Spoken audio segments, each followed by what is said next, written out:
7 en punto de la mañana, amigos, buenos días. Bienvenidos a esta emisión nacional de 24 horas. Un gusto compartir con ustedes y contigo, Carlos, ¿cómo estás? El gusto es mío, Liz, amigos. Muy buenos días. Miércoles 7 de septiembre de 2022. Mitad de semana, ¿te parece si revisamos de inmediato la agenda de entrevistas para hoy? Por supuesto, contarles que más adelante, en breve, nos acompañará en este espacio el ministro de Salud, José Ruales. Con él, pues hablaremos del proceso de externalización de farmacias, abastecimiento de medicinas, adquisición de vacunas para viruela del mono, COVID-19, el fin de esta emergencia en el sistema de salud pública, la ley de carrera sanitaria, muchos temas que tratar con el ministro de Salud en breve. También estará con nosotros Arturo Moscoso, director de la Escuela de Relaciones Internacionales de la UIDE, también analista político. Varios temas que tratar con él, la coyuntura nacional y regional a propósito de lo que ha ocurrido en Chile, cambio en el gabinete del gobierno del presidente Gabriel Boric y a la interna del país. ¿Hacia dónde camina la consulta popular del gobierno? Se lo consultaremos a Arturo Moscoso. Empezamos inmediato con el desarrollo de la información.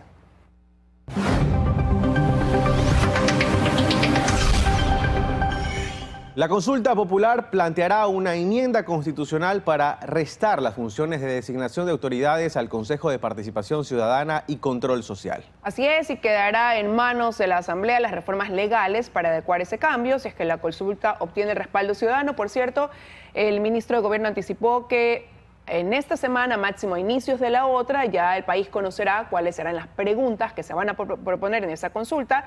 Mayoría de temas dirigidos al ámbito de seguridad, a preguntar a los ecuatorianos sobre eso. De ahí otro grupo de preguntas, 3, 4 más o menos, en temas de institucionalidad y apenas 2 relacionadas con los temas de economía. De hecho, se espera que este fin de semana finalmente termine el misterio sobre las preguntas. En concreto, se sabe que va a ser sobre institución, seguridad y también relacionadas en materia económica. Se presentarán oficialmente entre 10 y 12 preguntas, ha dicho el ministro de Gobierno Francisco Jiménez, que tendrán que pasar primero por un control de la Corte Constitucional y que se aspira, al menos se lo ha dicho así desde el Gobierno Nacional, a que se incluyan en las siguientes elecciones seccionales de febrero de 2023. En medio de todas las pugnas internas y externas que tiene el Consejo de Participación Ciudadana y Control Social, se le viene una pregunta para restarle las funciones de designación de autoridades, algo que el presidente Lasso lo ofreció desde su campaña electoral. Mi compromiso será un llamado a una consulta popular para eliminar el Consejo de Participación Ciudadana. Pero la Corte Constitucional ya dijo que no se lo puede eliminar con enmienda, sino vía reforma parcial. Y de hecho, la única pregunta confirmada hasta el momento que formará parte de la consulta que hará el gobierno es la relacionada al Consejo de Participación Ciudadana y Control Social, posiblemente en un mismo acto cuando se elija a los nuevos miembros de ese consejo. Si el pueblo decide modificarlas, se modifica la Constitución, que es de directa aplicación, sin perjuicio de su armonización posterior legislativa. Y quedarán en manos de la Asamblea las reformas legales que se tengan que hacer para armonizar el cambio constitucional. Eso podría provocar un mayor retraso en la designación de autoridades, por ejemplo, pues hay procesos en marcha que con los resultados de la consulta podrían quedar a medias, pues la designación de autoridades pasaría a la Asamblea Nacional. La reforma de sus funciones es bastante extensa, requiere un proceso para cada cosa y aplicará conforme cada una de las funciones que se vayan reformando. En Quito, Freddy Paredes, 24 horas.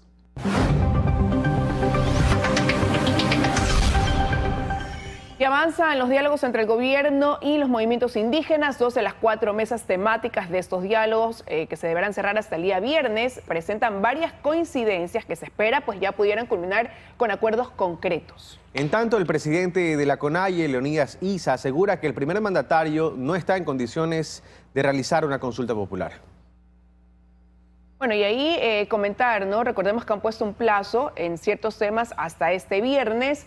El gobierno tiene la plena confianza de que van a avanzar. El gobierno, incluso ayer el ministro de Gobierno, Carlos, decía que sí se han ido evacuando ciertas cosas, pero los movimientos indígenas no están satisfechos. O es todo lo que ellos piden o nada prácticamente, según lo ha reconocido el propio gobierno. Habrá que ver qué pasa porque recordemos que pusieron un plazo hasta este viernes, ¿no?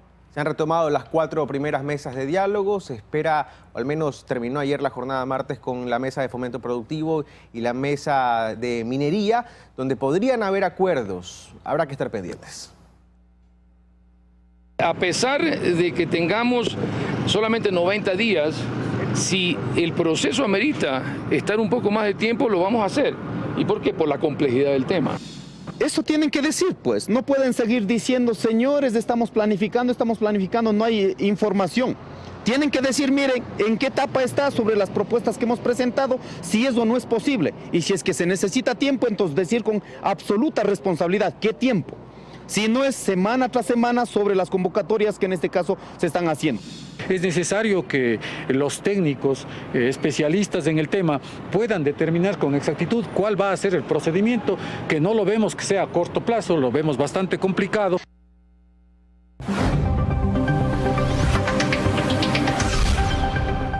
Revisamos lo que ocurre en el Legislativo. El presidente de la Asamblea convocó a 3 sesiones plenarias para este jueves, 2 continuaciones y una sesión nueva en la que dependerá de los asambleístas presentar la moción de reconsideración de la votación del jueves anterior sobre el juicio político a los vocales del Consejo de la Judicatura. Sí, la sesión del jueves está convocada para las 2:30 de la tarde. Hay 4 puntos en el orden del día. Todavía no se ha confirmado si precisamente tratar esta reconsideración de la votación para el juicio político a los vocales del Consejo de la Judicatura, en los que se incluye el presidente de ese organismo y la ex titular, ¿se incluirá o no? Lo cierto es que también la interrogante está en saber si es que contarán el correísmo que impulsa pues esta reconsideración con los 5 votos que le faltarían. En efecto, el Partido Social Cristiano ha dicho que no lo hará, el bloque oficialista tampoco, y UNES aún no define si va o no por la reconsideración. Todo dependerá de los votos que tengan.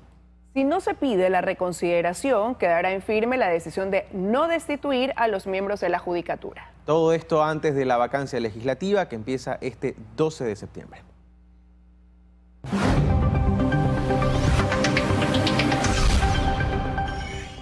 Y finalmente, la Corte Constitucional recibió ya estas 17 objeciones por inconstitucionalidad que planteó el Ejecutivo en ese veto parcial mixto a las reformas a la Ley de Comunicación. Enrique Herrería, quien fue seleccionado como juez ponente, deberá emitir un pronunciamiento en un plazo de 30 días. Luego el documento volverá a la Asamblea Nacional. 12 días después de la sanción del Ejecutivo, la Asamblea Nacional finalmente envió a la Corte Constitucional el proyecto de reformas a la Ley de Comunicación. Aun cuando el Ejecutivo planteó 17 objeciones por inconstitucionalidad, en el organismo se analizará el proyecto completo. Enrique Herrería ha sido seleccionado como juez ponente. Será el encargado de realizar el control constitucional del documento para su posterior votación en el Pleno de la Corte. Para esto cuentan con 30 días plazo. Luego de eso hay 3 escenarios. Que se declare la constitucionalidad de todo el texto, con lo que la Asamblea procederá a su inmediata promulgación en el registro oficial. En la otra orilla está la posibilidad que se declare inconstitucional el proyecto, con lo que la Asamblea tendría que archivarlo. Pero un punto medio, el más probable de hecho, es que se determine la inconstitucionalidad parcial del texto. En ese caso, en no más de 3 días volverá a comisión, donde en 15 días se plantearán las reformas según los parámetros de la Corte Constitucional. Ahí además se analizarán las 34 objeciones por inconveniencia que se han planteado y se elaborará un informe para su debate en el Pleno de la Asamblea. De ahí el proyecto volverá a la mesa del Ejecutivo para una nueva sanción. En la lista de temas objetados por inconstitucionalidad dentro del proyecto constan la eliminación de la opinión como contenido, el Estado como garante de la verdad, la posibilidad de sancionar a trabajadores de la comunicación en el ámbito civil o de otra índole, entre otros. En 2019 y 2020, la Corte Constitucional, presidida por Hernán Salgado, ya ha sentado jurisprudencia en la materia a través de sentencias favorables a medios escritos como Diario La Hora y Revista Vistazo. En Guayaquil, Carlos Acoto, 24 horas.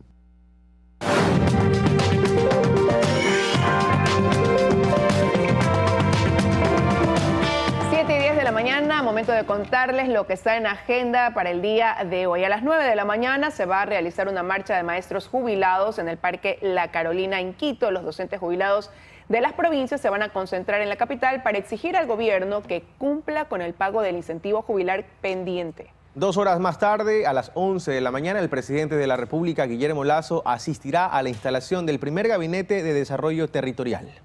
Esto va a ser en la Universidad de las Fuerzas Armadas, no en la ESPE. Y ya a las 2:45 va a haber una rueda de prensa del Gabinete Sectorial de Desarrollo Territorial en el Ministerio de Gobierno para dar a conocer lo que se haya acordado o lo que se haya resuelto, ¿no? A estar muy pendiente. Este bloque de noticias mostrándole una panorámica con el dron de 24 horas de, esto es la vía Adaule, por el sector de Vía Bonita específicamente, para que si usted tiene que circular por esa vía, sepa con qué tráfico se va a encontrar. La verdad es que está fluyendo, Carlos, a esta hora. Sí, lento pero avanza, que es lo importante. Veremos si este panorama sigue igual en los próximos minutos. Guayaquil se encuentra nublado a esta hora con una temperatura de 22 grados centígrados. Yo sentía en la mañana friecito, no sé si coincides conmigo, pese a esos 22 grados centígrados. Sí, frío y viento, como me gusta. Prefiero 1000 veces así que el sol incandescente que a veces me suele acompañar. Ahí sí, yo prefiero 1000 veces el sol. Mira. Pero bueno, en todo caso, tomen las debidas precauciones porque según la información del INAMI, pues van a estar también las noches frías, ¿no? Entonces ya utilizar un suétercito si es que sale de casa. Qué bueno para mí, malo para ti. Vamos a continuar con más información, contándoles que la jefa del Comando Sur de los Estados Unidos, la generala Laura Richardson, visitará Ecuador la próxima semana. El objetivo de la visita será definir nuevos mecanismos de apoyo para la lucha contra el crimen organizado y el narcotráfico en Ecuador. Laura Richardson es una general a 4 estrellas, ella fue comandante del 5º Ejército de los Estados Unidos y dirigió la famosa división aerotransportada 101. La generala Richardson mantendrá varias reuniones en el país, entre ellas con el ministro de Defensa y el presidente de la República, Guillermo Lasso. Hay que acotar, Carlos y amigos, que ella es la primera mujer al frente del Comando Sur de los Estados Unidos. Esta visita sin duda genera muchísima expectativa para ver qué se va a lograr ampliar dentro de ese apoyo, de esa colaboración que Estados Unidos pues ha dicho cuenta el Ecuador con ese respaldo para la lucha contra el crimen organizado y el narcotráfico. Será la próxima semana. Analizamos otros temas, que las cárceles no sean manejadas solo por el gobierno, sino más bien de una manera mixta, es una de las propuestas que se analizan desde el Ejecutivo para aliviar la crisis en el sistema penitenciario, así lo dijo el ministro del Interior, Patricio Carrillo. Así es, se apunta a buscar el involucramiento de municipios, empresa privada y también de Fuerzas Armadas.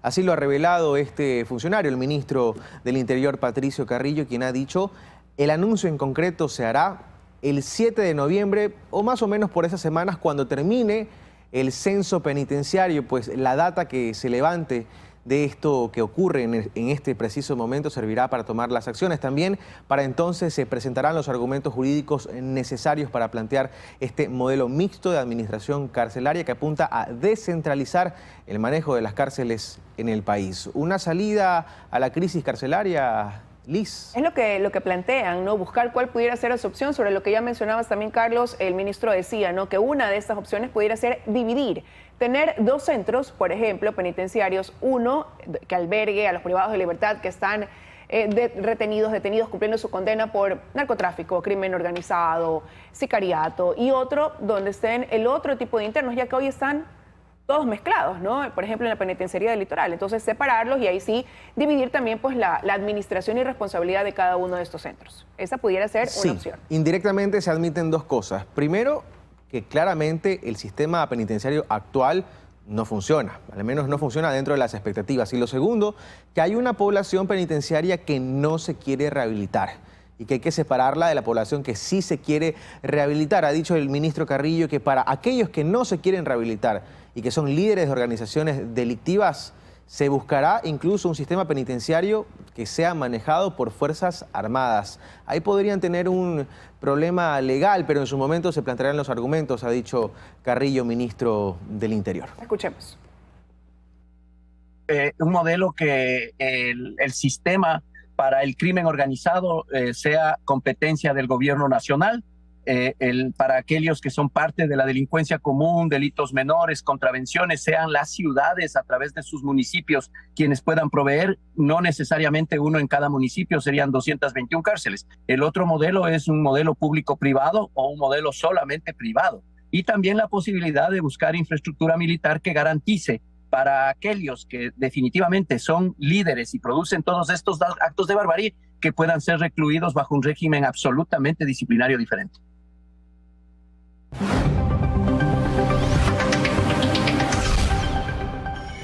Le contamos ahora que al interior de 2 contenedores cargados con cajas de atún, la Policía Nacional encontró cerca de 1 tonelada de droga. El hallazgo se registró al interior de uno de los puertos marítimos de Guayaquil. Y mire usted las imágenes. También se dio otro duro golpe al narcotráfico, esta vez en el cantón Jama, provincia de Manabí, donde alrededor de 2 toneladas de cocaína fueron decomisadas en un allanamiento que se realizó a un predio. Esto en una especie de finca. Ahí 3 personas fueron detenidas. En total, en ambos operativos se decomisaron más de 3 toneladas de cocaína.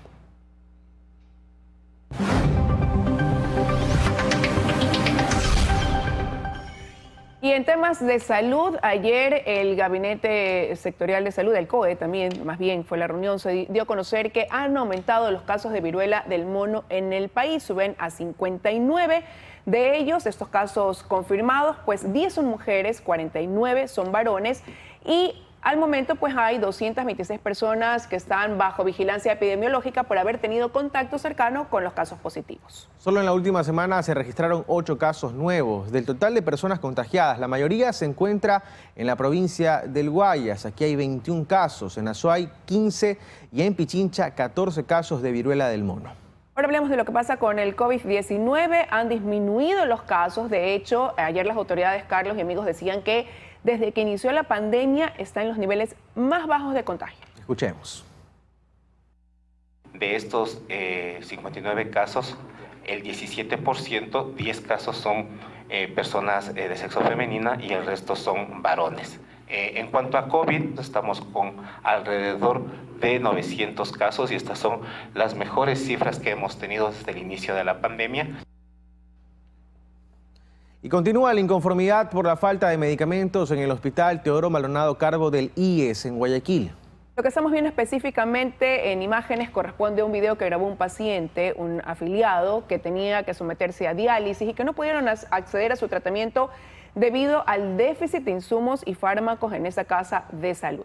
Por su parte, las autoridades del hospital mencionaron en un comunicado que están abastecidos en la unidad de hemodiálisis y que se espera una gran compra de cloruro de sodio, pero los pacientes aseguran que no sería suficiente para suplir la verdadera demanda. Nuevamente, los testimonios contradicen la versión oficial de que en los hospitales no pasa nada, pero claramente es un viacrucis para quienes sufren de enfermedades catastróficas y dependen de tratamientos que significan la diferencia, señores, entre la vida y la muerte. Y de hecho, Carlos, sobre esta adquisición de cloruro de sodio, ¿no?, que ha dicho el Hospital Teodoro Maldonado Carbo la va a realizar, sí, los pacientes dicen, van a comprar, pero eso va a alcanzar para 8 días y después, o sea, les van a dar un alivio por 1 semana. Y después, otra vez esa incertidumbre, hay pacientes que vienen de otras partes del país, que viajan para hacerse su diálisis 3 horas para venir a Guayaquil, 3 horas de regreso a su casa y que tienen que regresarse con la angustia y la desesperación de saber que no encontraron el tratamiento, que no lo pudieron recibir porque no hay una medicina. Liz, yo me pregunto, ¿es muy difícil idear un sistema que permita que las perchas de los hospitales de la red pública, IES y MSP, estén permanentemente abastecidas de medicamentos e insumos? No creo que estén inventando tampoco el agua tibia. Vamos justamente a tratar este tema más adelante con el ministro de Salud, José Ruales, hablar de abastecimiento de medicinas. ¿Qué pasa con estos pacientes? Porque en lo que se ha ido realizando, Carlos, pues no se los ha incluido. Eso dicen desde las asociaciones que agrupan a los más de 15.000 pacientes renales en el país. ¿Cómo avanza el plan en Medicina Cerca? Ya se busca ir a la segunda fase, pero la primera fase todavía deja inconformidad. Son temas que estaremos tratando más adelante, entre otros, con el ministro de Salud. 7:32 de la mañana, le doy la bienvenida en este espacio al ministro de Salud, José Ruales. Gracias por estar con nosotros. Buenos días, ministro. Buenos días, Liz. Muy buenos días a toda la audiencia de 24 horas. Quisiera empezar por el tema que siempre genera preocupación y es el abastecimiento de medicamentos para los usuarios del sistema de salud público, ¿no? Porque terminó esa emergencia que se declaró en el sector con la que se buscaba agilitar la adquisición, el abastecimiento de medicamentos, mientras a la par se ponía en marcha el plan Medicina Cerca, que es la externalización de farmacias. Pero semanas atrás, la doctora Carmen Guerrero, viceministra de Atención Integral de Salud, nos decía que habían algunos procesos ya en camino para garantizar que el abastecimiento de la medicina continúe. ¿Con cuánto están en porcentaje quizás hoy abastecidos los hospitales? Cuéntenos un poco. Bueno, muchísimas gracias. Sí, en efecto, a partir de esta nueva administración hemos generado 5 estrategias diferentes para el abastecimiento de medicamentos, ¿no? Además de la estrategia de compra por emergencia, la compra por emergencia nos permitió comprar los medicamentos que estaban en ese momento en el mercado, que estaban disponibles. Estamos todavía recibiendo estos medicamentos hasta la próxima semana, hasta el 15 de septiembre, y esto ya nos da un abastecimiento de base de 3 meses de alrededor de 130 tipos de medicamentos. Pero al mismo tiempo iniciamos ya la compra de medicamentos a través del sistema de catálogo electrónico. Se han emitido 1.044 órdenes de compra, se han recibido ya 653 y se van a seguir recibiendo paulatinamente hasta el mes de noviembre. Esto nos permite abastecer por 8 meses de estos medicamentos. Tenemos 190 millones de unidades de fármacos en 158 ítems. Pero además estamos haciendo la compra regular de medicamentos, alrededor de 20.3 millones de dólares que ya se compran a nivel de las unidades desconcentradas en los hospitales, y también los medicamentos que estamos comprando a través de organismos internacionales, a través del OPS, del PNUD, etcétera. De tal manera que con estas medidas estamos ya logrando alrededor de un 65 a 89% de abastecimiento en los hospitales, dependiendo de la categoría de los lugares de los hospitales. Hemos ya mejorado muchísimo el abastecimiento. Recuerden que nosotros tenemos una gran producción de consultas, de egresos, de cirugías, pero de emergencias que tenemos que atender diariamente. ¿Se está incluyendo en ese 65-89% de abastecimiento de medicinas, en esos 158 ítems, a enfermos, pacientes de enfermedades catastróficas? Sí, en los de enfermedades catastróficas especialmente estamos trabajando de manera individual también con las asociaciones de enfermos catastróficos. Se han abastecido ya los medicamentos para enfermos con problemas hematológicos, ¿no? Los factores de coagulación que estaban deficitarios en la mitad al inicio del gobierno. Tenemos todos los factores ya disponibles, algunas presentaciones, es decir, que tienen diversa presentación de 1000 gramos, de 500, etcétera. Estamos ya adquiriendo nuevas, tenemos ya órdenes de compra, incluso con la OPS, para cubrir hasta el 2023. Lo mismo con los medicamentos oncológicos, ¿no? Los medicamentos oncológicos, una buena parte, 47 medicamentos oncológicos están ya disponibles en el catálogo electrónico.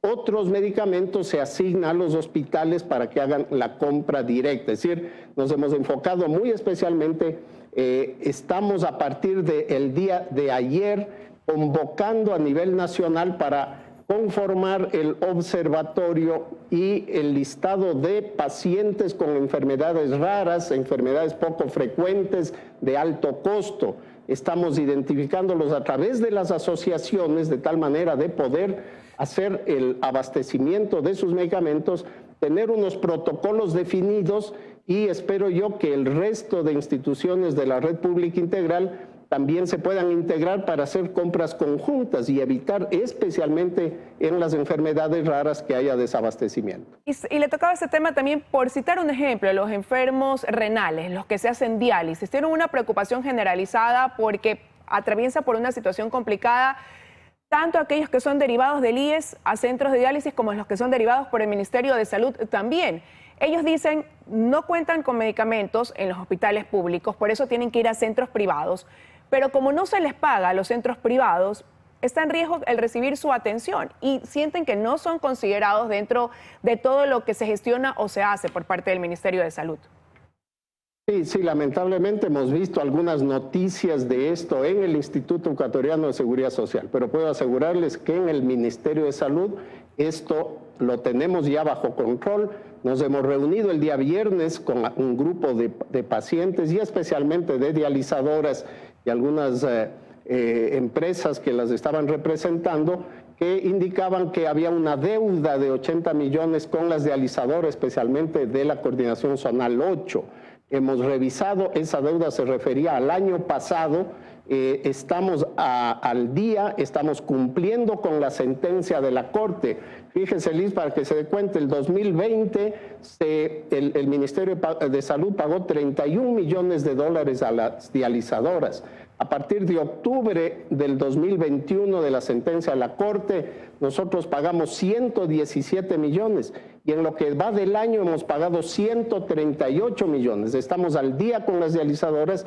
Los pacientes que se manejan en los hospitales del Ministerio de Salud están recibiendo la atención y los pacientes que por el exceso de la demanda o por falta de capacidad completa, recuerden, nosotros tenemos más de 20,000 pacientes en diálisis a nivel nacional, los estamos atendiendo. En este momento hemos recibido facturas de del último semestre por 36 millones de dólares que hemos auditado y que, de acuerdo a la asignación que nos ha entregado el Ministerio de Economía y Finanzas, nos está entregando una asignación de 20 millones de dólares mensuales desde el mes de junio. Estamos cubriendo la deuda con las dializadoras. Ahora, sobre ese tema, ¿no?, de pago a prestadores externos, he conversado, por ejemplo, con la Asociación de Clínicas y Hospitales Privados del Ecuador, con HP, y ellos me decían, reconocen su gestión,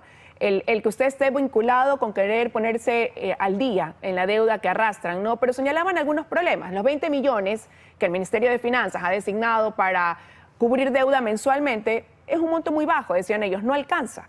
Si mes a mes se genera una deuda de 10 millones aproximadamente y ya se viene arrastrando una deuda que hoy bordea los 140 millones de dólares. ¿Hay la posibilidad de revisar ese monto que les permita a ellos ir recibiendo lo que adeuda el Ministerio de Salud, pero con mayor rapidez por un lado, y por otro lado decían que hay pocos auditores y que eso también frena el hecho de que el Ministerio de Finanzas desembolse el dinero? Sí, el Ministerio de Finanzas nos ha manifestado que está buscando otras opciones para poder asignar más recursos. Nosotros también hemos redistribuido los auditores a nivel de las diferentes dependencias para asignar la mayor cantidad de auditores a los establecimientos que tienen mayor deuda, de tal manera de avanzar de una manera más coherente en los pagos, ¿no? Estamos además utilizando un impuesto para las transacciones financieras con el cual estamos financiando los valores de las atenciones oncológicas, ya sea de Solca o de establecimientos hospitalarios como la Junta de Beneficencia u otros que pueden ofrecernos tratamientos oncológicos. Estos, además de los 20 millones, representan aproximadamente 9.5 millones de dólares adicionales que estamos asignando a la atención de pacientes oncológicos. Ahora, hablando del plan Medicina Cerca, ¿no?, ya se cumplió la primera fase con aciertos y errores que todavía se dan en el camino. Estaba prevista esta segunda fase, se implementa en 11 hospitales en otros puntos del país. ¿Cómo avanza eso, ministro? Eso va de acuerdo a lo programado. Justamente para eso fue la primera fase, en una fase de prueba para identificar los problemas. Ya muchos gobiernos han tratado de realizar un programa como esto sin éxito. Por eso nosotros queríamos hacerlo de una manera pausada, de una manera clara, organizándonos adecuadamente dentro de los hospitales para poder formular las recetas electrónicas y con los prestadores externos, las cadenas de farmacia, para que puedan recibir esa receta electrónica y puedan emitirla. Tenemos ya cerca de 50,000 recetas emitidas. Hay que recordar que la mayor parte son para pacientes crónicos. Son esos medicamentos que deben recibir los pacientes diabéticos, los pacientes hipertensos, los que tienen enfermedades de la tiroides, por ejemplo, y reciben muchas veces para 3 meses de tratamiento. Nosotros les entregamos 3 recetas con código de barras para cada mes. Antes estos pacientes regresaban a la semana porque les habían dado para una semana. Buscaban otras recetas en el hospital o tenían que ir a pagar en las farmacias. Pero igual hay de tal opiniones... manera, lo que estamos trabajando son especialmente este tipo de recetas. Pero hay opiniones divididas, ministro, porque uno va y quizás toma el pulso y hay quienes te dicen sí, he podido conseguir mi medicina en esta farmacia privada, pero hay personas que todavía dicen no obtenerla. Sí, por eso, no todos los medicamentos de consulta externa se están entregando en este momento a través de Medicina Cerca. No todos los hospitales tienen la misma cantidad de medicamentos. Un hospital como, por ejemplo, el Abel Gilbert o el Hospital Eugenio Espejo ha externalizado alrededor de 150 medicamentos de un total de 300, por ejemplo. Son esos más frecuentes. Los otros medicamentos los estamos entregando directamente en la farmacia con el método tradicional y vamos a seguir aumentando. Esta semana se abrirán 2 nuevos hospitales, la maternidad del Guasmo y el Hospital Francisco Icaza en Guayaquil, y avanzaremos con hospitales en Santa Elena, en Milagro, en Galápagos, en Guaranda, además de otros en Quito y en Guayaquil, para seguir ampliando. Una vez que terminemos estos 11 hospitales, que tienen una característica especial, cada uno tiene una historia clínica electrónica diferente que debemos adaptar para la receta electrónica y para la interacción con la farmacia. El resto de establecimientos, los otros 110 hospitales y los centros de salud que iniciaríamos a partir de la última semana de este mes, ya tienen una sola forma de historia clínica electrónica, que es la historia clínica estándar del ministerio, de tal manera que eso nos va a facilitar el trabajo porque ya tenemos que hacer una sola interfase. Quiero agradecerle, ministro, que nos haya acompañado esta mañana en 24 horas. Muchísimas gracias por la invitación y siempre a las órdenes para poder informar a la ciudadanía. Ahora el abogado Arturo Moscoso, él es abogado y politólogo. Gracias por estar con nosotros. Bienvenido. Buenos días, Liz. Gracias por la invitación y un saludo a la audiencia. Bueno, analizar algunos temas de coyuntura. Empezar por la consulta popular. Se ha dicho que el presidente Lasso dará a conocer el contenido de las mismas esta semana. Se han anticipado temas. La mayoría se enfocarán en seguridad, de ahí otro porcentaje en institucionalidad y 1 o 2 en materia económica. ¿Son los temas que cubrirán la expectativa de ese electorado de los ecuatorianos, cree usted? Bueno, el tema de las preguntas de la consulta es importantísimo en la medida que sean preguntas que puedan enganchar a la gente en un apoyo a la consulta y que sean para la oposición difíciles de hacer la contra, ¿no? Preguntas que sean realmente o toquen realmente los problemas más acuciantes para los ecuatorianos, como son los temas de la seguridad, los temas del empleo, los temas de la economía. Y eso a su vez combinadas con preguntas que van a ser de hecho más complejas, que toquen temas ya de reforma política, ¿no? El punto es que hay que hacer una lista de preguntas que sean de fácil comprensión, que no sean complejas, porque además recordemos que tienen que pasar por el filtro de la Corte Constitucional y no pueden ser preguntas que abarquen demasiados temas y que, como digo, frente a la caída en la credibilidad y aceptación del presidente y del gobierno, sea importante que los ciudadanos respondan sobre las preguntas y no en una suerte de plebiscito sobre la popularidad o no del gobierno, que frente a la personalización que tenemos en el Ecuador de la política, generalmente las consultas se convierten en eso, ¿no? En preguntas, en plebiscitos sobre quién pregunta y no sobre el contenido de las preguntas. Y se podría quizás ver o anticipar un escenario con lo que acaba de pasar en Chile. Bajó la popularidad del presidente Boric y ganó el rechazo a esa consulta, más allá de quizás no estar en concordancia con lo que se consultaba, ¿no? Para cambiar la Constitución. Pero en este caso, ayer el ministro de Gobierno decía, así tengamos el 1% de respaldo de confianza, vamos a continuar. ¿Cómo puede incidir eso? El problema con lo que sucedió en Chile es que justamente ese, ¿no? El tema del había un apoyo grande a la consulta popular, a la posibilidad de tener una nueva constitución, con un rechazo mayoritario a la constitución de Pinochet, aunque ya no es la de Pinochet porque ha sido varias veces reformada. Pero en cambio el tratamiento dentro de la Asamblea Convencional para la nueva Constitución y luego los temas que se abordaron fueron como demasiado extremos como para reunir el apoyo. Entonces tenemos un resultado ahí interesantísimo, ¿no? Un 70 y pico % que apoyaba la idea de una nueva Constitución y más o menos la misma cantidad de personas que negaron la posibilidad de que esa Constitución se apruebe, ¿no? Entonces eso nos da la medida de que a dónde tienen que ir unas reformas, o en este caso la consulta del Ecuador. Tiene que ser una consulta que trate de llegar a la mayoría de ciudadanos, que no proponga temas demasiado extremos, ni de extrema derecha ni de la extrema izquierda, que sea una consulta más bien que vaya hacia un punto medio de integración en el que, como decía, la oposición la tenga muy difícil oponerse, justamente para que se presente una imagen de que la oposición lo que pretende es afectar el avance del país más que oponerse al gobierno, ¿no? Creo que es importante la lección que nos deja Chile en esto y que nos dejan muchas otras consultas, ¿no? Que, como decía, hay que desvincularlas del preguntante para que lo importante sea lo que se pregunta. Pero, abogado, en torno a lo que usted dice, ya se va viendo otro escenario aquí en el país. Por ejemplo, ayer desde la CONAIE, el presidente de este organismo, Leonidas Issa, decía: no es momento para que el presidente piense en una consulta popular.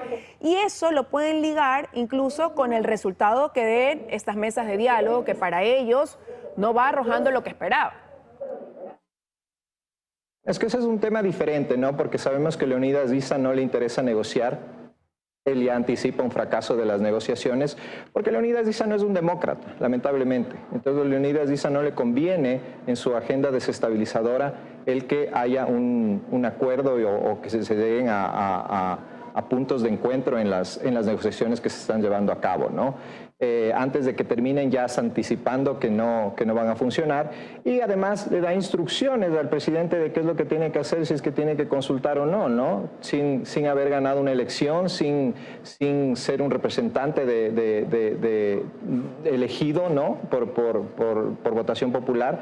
Creo que evidentemente la agenda social de la CONAIE y de los movimientos sociales tiene que ser escuchada y tomada seriamente por el gobierno, pero no se puede permitir que este señor imponga una agenda, ¿no?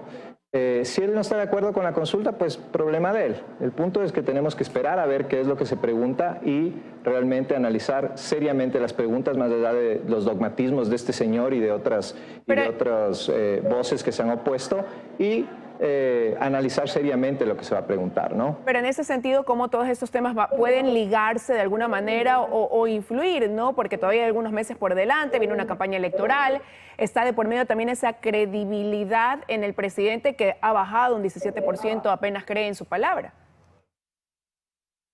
Sí, es lo que decía Liz. Lamentablemente en Ecuador se liga mucho el tema de lo que se está preguntando con quién pregunta, y eso le puede jugar en contra al gobierno. Es una apuesta muy arriesgada la que está haciendo, porque si gana la consulta, pues va a ser un espaldarazo con lo que podrá gobernar un poco más fácilmente el resto de tiempo que le queda, pero si la pierde será un golpe muy grave que lo debilitará aún más, y que probablemente del que quieran valerse los desestabilizadores de siempre para intentar que el gobierno no termine su periodo, ¿no?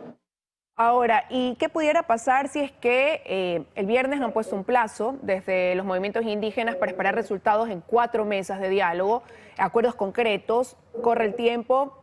Si no se dan, ¿qué escenario pudiera también volver a enfrentar el gobierno, a medida que ellos consideren que no se ha cumplido con nada de lo que han solicitado, más bien solo en una mesa de acuerdos?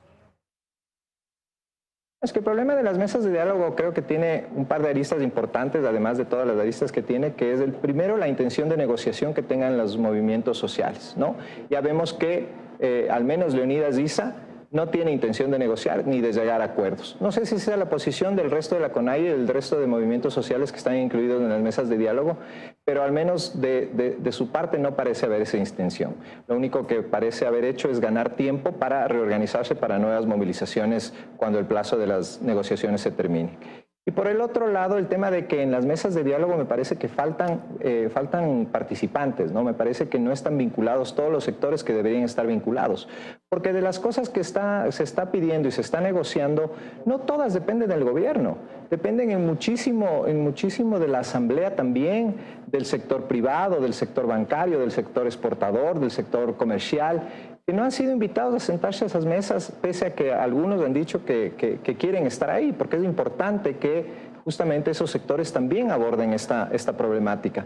Entonces, me parece a mí que no se está organizando bien esta forma de dialogar y que creo que se necesita involucrar a más actores políticos dentro de ellas para ver si es que se llega a acuerdos mínimos antes de que se termine el plazo, ¿no?